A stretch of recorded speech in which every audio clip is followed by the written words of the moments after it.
Hi ಎಲ್ಲ welcome back Shobha cooking channel. ಇವತ್ತಿನ recipe ಕಾಯಿ ಚಟ್ನಿ ರೆಸಿಪಿ.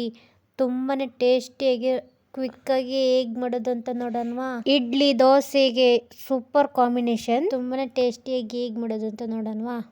ಒಂದು ಬಟ್ಲಷ್ಟು ತೆಂಗಿನಕಾಯಿ ತಗೊಂಡಿದ್ದೀನಿ. ಅದೇ ಬಟ್ಲು ಒಂದು 1/4 ಕಪ್ಪು ಕಡಲೆ, ರುಚಿಗೆ ತಕ್ಕಷ್ಟು ಉಪ್ಪು, ಹಸಿಮೆಣಸಿನಕಾಯಿ ಸುಟ್ಟುಬಿಟ್ಟು ತಗೊಂಡಿದ್ದೀನಿ ಹಂಚಿ ಮೇಲೆ. ಒಂದು 5ರಿಂದ 10 ಮೆಣಸಿನಕಾಯಿ ತಗೊಂಡಿದ್ದೀನಿ. ಒಂದು 1/4 ಬಟ್ಲಷ್ಟು ಶೇಂಗಾ ಬೀಜ ಹುರಿದ್ಬಿಟ್ಟು ತೊಗೊಂಡಿದ್ದೀನಿ. ಬೆಳ್ಳುಳ್ಳಿ,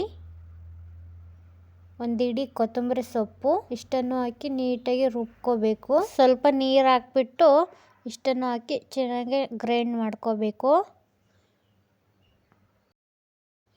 ನೋಡಿ, ನುಣ್ಣಗೆ ಗ್ರೈಂಡ್ ಮಾಡ್ಕೊಂಡಿದ್ದಾಯಿತು. ಈಗ ಮೇನ್ ಒಗ್ಗರಣೆ ಮಾಡೋಣ ಚಟ್ನಿಗೆ.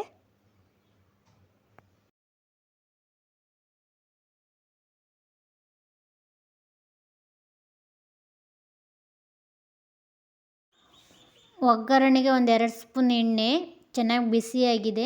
ಈಗ ಸಾಸಿವೆ ಹಾಕ್ತಾಯಿದ್ದೀನಿ, ಒಂದು ಅರ್ಧ ಸ್ಪೂನ್. ಒಗ್ಗರಣೆಗೆ ಒಂದು ಸ್ವಲ್ಪ ಒಣಮೆಣ್ಸಿನ್ಕಾಯಿ ಹಾಕ್ತಾಯಿದ್ದೀನಿ. ಒಣಮೆಣ್ಸಿನ್ಕಾಯಿ ಕೆಂಪಗಾಗಂಗೆ ಫ್ರೈ ಮಾಡ್ಕೋಬೇಕು. ಒಗ್ಗರಣೆ ರೆಡಿಯಾಗಿದೆ. ಈಗ ಒಗ್ಗರಣೆ ತೆಗೆದುಬಿಟ್ಟು ಚಟ್ನಿಗೆ ಹಾಕಬೇಕು.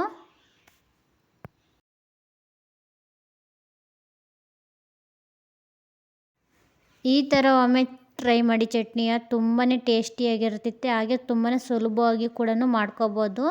ವಿಡಿಯೋ ಇಷ್ಟ ಆಗಿದ್ದಲ್ಲಿ ಲೈಕ್ ಮಾಡಿ, ಶೇರ್ ಮಾಡಿ, ಕಮೆಂಟ್ ಮಾಡಿ, ಹಾಗೆ ಸಬ್ಸ್ಕ್ರೈಬ್ ಮಾಡ್ಕೊಳ್ಳಿ. Thank you.